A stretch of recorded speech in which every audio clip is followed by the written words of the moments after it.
All right, guys, welcome back to There Is No America Without Erica, and we all need a little Erica in our life.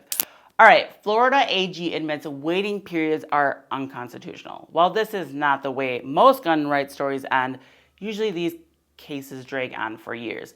There are motions, hearings, appeals, more appeals, and eventually a judge issues a ruling that half the country celebrates and the other half complains about it.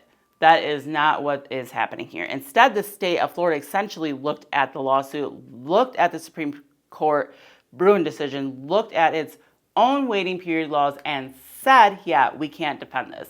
And if that sounds like a big deal, that's because it is.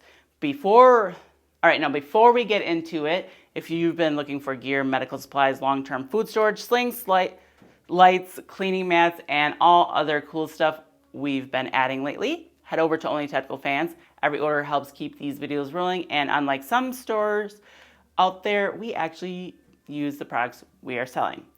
Like the MREs, some of the MREs I've been trying are actually really good. All right, anyways, now let's talk about Florida. I have trauma with Florida. Most people don't realize Florida's waiting period law go back a lot further than Parkland. Back in 1990, Florida voters approved a constitutional amendment that created a mandatory 3-day waiting period for handgun purchases. At the time, lawmakers and activists argued that a delay would prevent crimes of passion and impulsive acts. Whether you agreed with that argument or not, the waiting period only applied to handguns. Then everything changed in 2018. Following the horrific tragedy at Marjory Stoneman Douglas High School, Florida lawmakers passed a massive gun control package.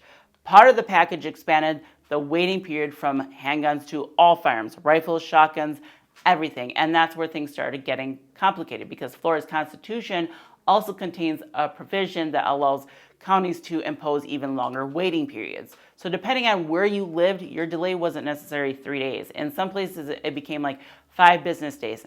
Not 5 calendar days, 5 business days, meaning weekends didn't count, holidays didn't count, and suddenly what was being sold as short delay could easily turn into more than a week before someone could take possession of a firearm they had already legally purchased. Now here's where things start to get really strange. Florida later adopted permitless carry. In other words, many Floridians could legally carry a firearm without obtaining a concealed weapon permit. But if those same people wanted to avoid the waiting period when buying a firearm, they still needed a concealed weapons permit. Think about how weird that is. The state was effectively saying you don't need a permit to carry, but you do need a permit if you don't want us delaying your firearm purchase. That contradiction became harder and harder to justify, and eventually somebody challenged it. The lawsuit is called Dunn v. Glass, a case brought with support from the NRA along with additional plaintiffs and organizations that believe the waiting periods violated the Second Amendment. The central argument was actually pretty simple.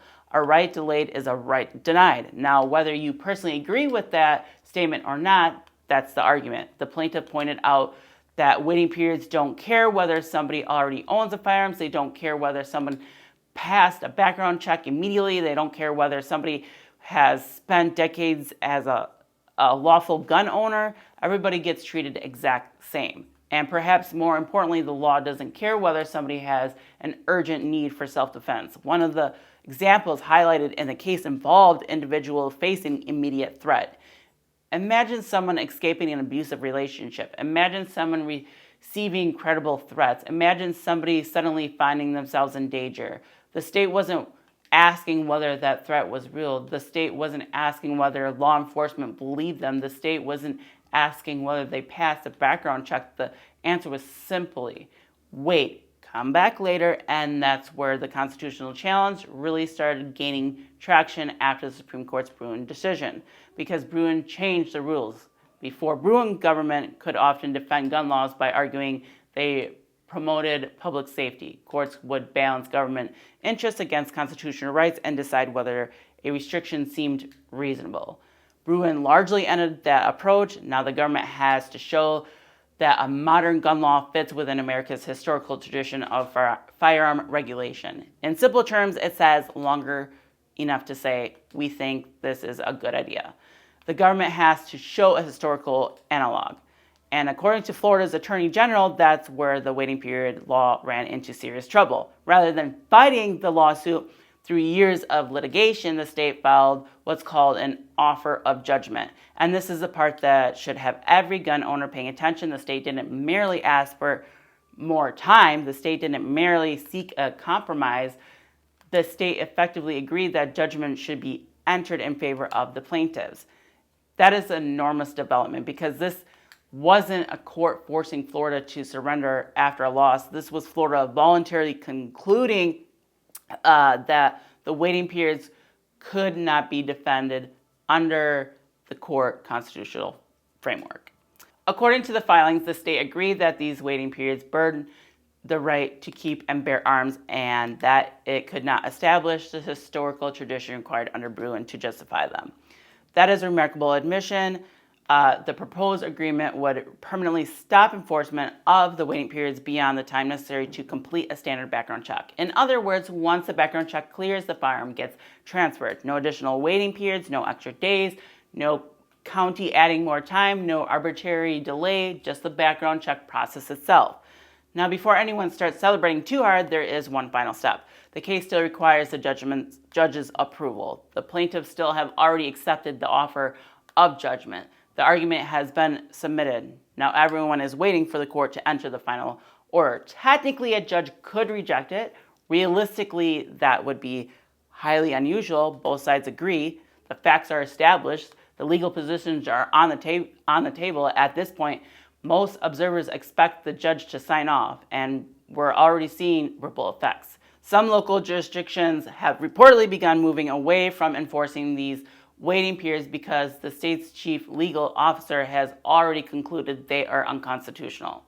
That creates a very awkward situation for any local government that wants to keep pushing enforcement. After all, if the state's own attorney general says the law violates the Constitution, defending continued enforcement becomes a difficult position to maintain. But the biggest story here is in Florida. The biggest story is what is happening next. Waiting periods exist all over the country. There are challenges moving through multiple courts.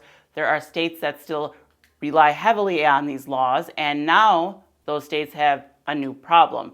Florida didn't lose after a lengthy trial. Florida didn't lose after years of appeals. Florida looked at the law, looked at Bruen, and effectively decided the law could not survive. That gives attorneys in other states a powerful example to point toward.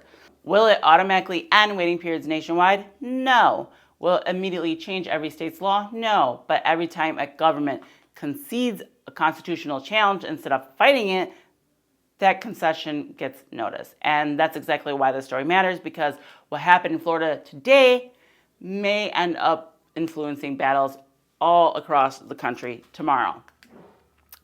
And if that happens, this won't just be remembered as a Florida story. It will be remembered as one of the first major dominoes to fall after Bruen. Now, before I get out of here, guys, one more reminder. If you'd like to support the channel, check out onlytechfans.myshopify.com. We've got long-term food storage supplies, medical gear, slings, lights, cleaning mats, and a bunch of new products being added all the time. Thank you for watching, and if you haven't subscribed, make sure you subscribe, and I'll see you guys on the next one. Peace.